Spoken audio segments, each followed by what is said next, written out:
If I told you that your homeowners association secretly used your personal boat to throw a private party while you were out of town, you'd probably think it was the wildest HOA horror story you'd ever heard. But if I told you that they then panicked, froze in fear, and tried to blame you when the Coast Guard pulled them over for illegally operating it, you'd probably think I was making it up. I wish I was.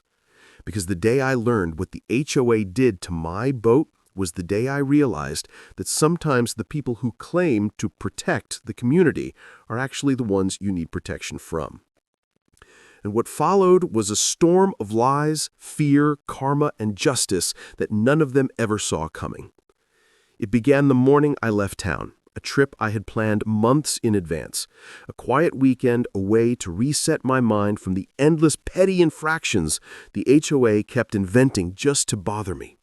My boat was moored securely at the marina a few blocks from my house, protected, locked, and logged. I double-checked everything, as I always did. The boat wasn't just transportation or a hobby. It was my pride, the place where I went to escape stress, to breathe, to feel like life could slow down for a moment. I had no idea that while I was packing my bags that morning, a group of HOA board members were planning to use my boat like it was some kind of rental toy for their private celebration. I didn't know they had even noticed I was leaving. But the HOA president, a man named Carl who treated the neighborhood like it was his personal kingdom, had noticed everything. And as I locked my front door and walked to my car, I felt this weird chill, one of those unexplainable instincts that something was going to go wrong. I just didn't know what. The trip itself was peaceful at first. Remote cabin, no city noise, no HOA notices mysteriously taped to my door. I didn't check my phone too often because for once I wanted real quiet. But late on the second night, I finally turned my phone on, and before I could even open a single message, I saw I had 12 missed calls, 6 voicemails, and a flood of texts from neighbors, all with screenshots of my boat out in the water, lights on, music blasting, people dancing on the deck. At first, my brain couldn't even process it. I just stared, feeling my stomach drop so hard it felt like gravity had doubled. Then came the final message, the one that changed everything.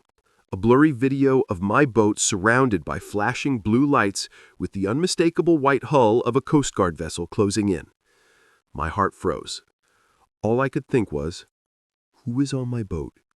How did they get the keys? What are they doing? And why is the Coast Guard involved? I listened to the voicemails one after another. Some neighbors were laughing in disbelief. Some were furious.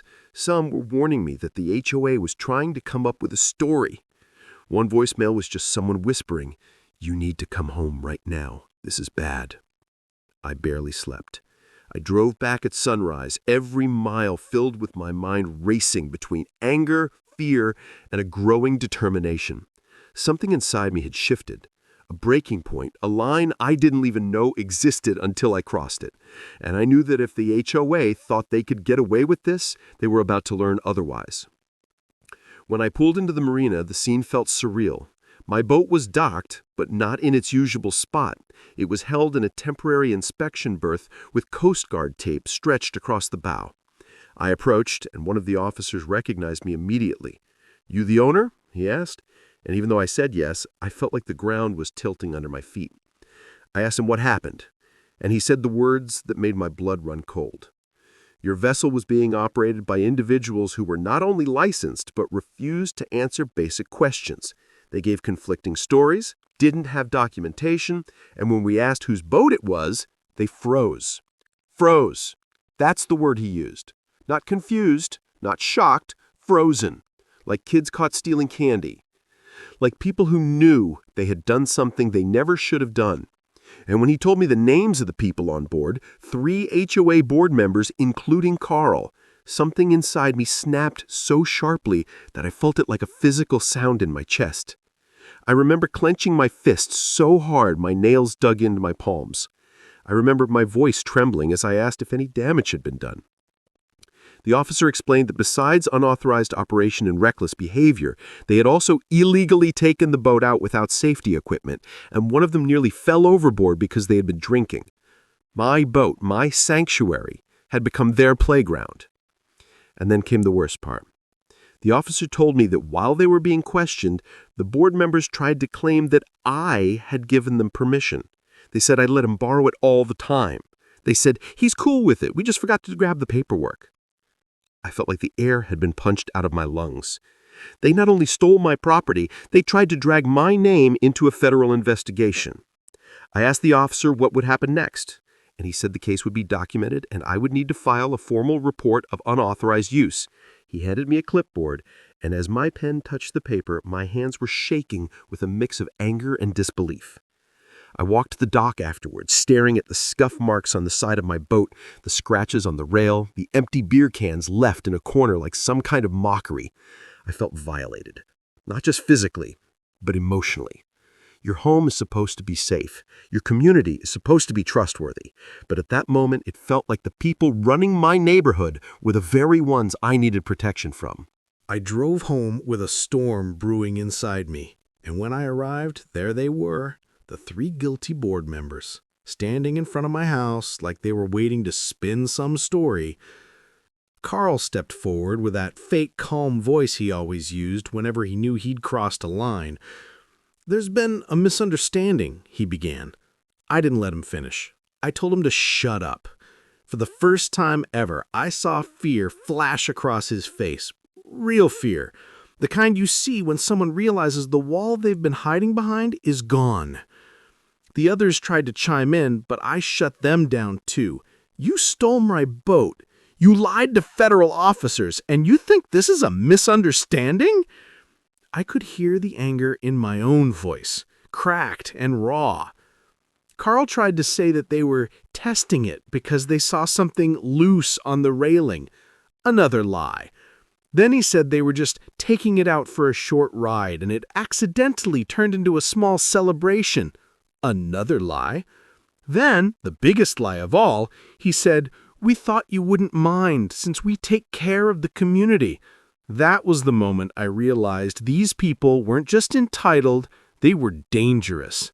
People who believe the rules don't apply to them will sooner burn down a neighborhood than admit fault. Over the next week, the story spread like wildfire. The entire community turned into a whispering network. Neighbors I barely talked to came up to me offering support, screenshots, even statements. And the more the truth came out, the more frantic the HOA board became. They tried to host an emergency meeting to control the narrative, but barely anyone showed up. They tried to send out a community email claiming the incident was an unfortunate miscommunication, but residents replied pointing out the Coast Guard report number. They tried to blame each other. They tried to blame me. And when none of that worked, they tried to intimidate me, sending warning letters, threatening fines, claiming I had violated HOA rules by allowing unauthorized individuals to take the boat. That one made me laugh so hard I nearly choked. But laughter wasn't enough. I wasn't stopping at anger. I wasn't stopping at humiliation. I wanted accountability. Real accountability. The kind they could never forget. So I filed a formal complaint. I provided every screenshot, every witness, every timestamp. The Coast Guard officer who handled the case backed me fully. And as the investigation unfolded, the HOA board's fragile confidence shattered. They were fined. They were put on probation for unauthorized vessel operation. Their insurance had to pay damages. And when the community learned the full truth, a recall petition started circulating. Within weeks, every single board member who took that boat out was removed from their position. Carl tried to fight it, but no one listened. Even his closest allies abandoned him. The final vote was so brutal that he left the room before the count was even finished. But the most poetic part? The very next month, new rules were put in place. Strict ones, preventing any HOA board member from having access to resident property without written consent. Rules inspired by my case, my story, my fight. The same people who once acted like they were above everything now had to live under rules that existed because of their own recklessness. Karma doesn't always come fast, but when it does, it hits like a tidal wave. When everything finally settled, I took my boat out again, alone, quiet. The water was calm, the wind warm, the sun low in the sky. For the first time since the whole ordeal began, I felt like I could breathe again. Like the place that had been violated was finally mine again. I leaned on the rail and watched the wake trail behind me, feeling tension finally dissolve into relief. And as the shoreline faded behind me, I realized something. Sometimes the universe doesn't expose people to punish you, it exposes them to free you. That day, I let the ocean carry away the last pieces of anger. Yes, they stole my boat. Yes, they lied. Yes, they tried to blame me. But ultimately, they exposed themselves. They revealed exactly who they were. And once people reveal themselves, you don't have to waste time fighting shadows. You fight truth with truth, actions with actions, justice with justice, and let everything else implode on its own. So that's the story of how the HOA stole my boat, partied like fools, froze when the Coast Guard pulled them over, and lost everything because of their own arrogance. And if you're watching this because your HOA is driving you crazy, remember this. Document everything, stand your ground, and never underestimate the power of the truth. Because sometimes the very people trying to control your life end up destroying their own instead.